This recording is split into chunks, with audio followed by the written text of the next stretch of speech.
We human beings, we use this intelligence wrong way, and instead of bring happiness, joyfulness, this intelligence creates a lot of fear.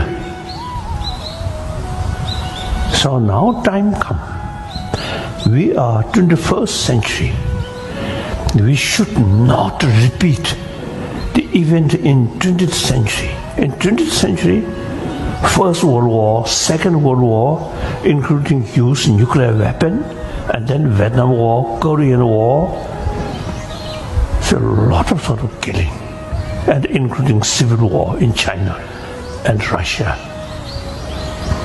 According to some historian, they say around 200 millions of people killed through violence. So we, human beings, I think, should feel now violence enough. This 21st century should be non-violent century, peaceful century, ultimately compassionate century.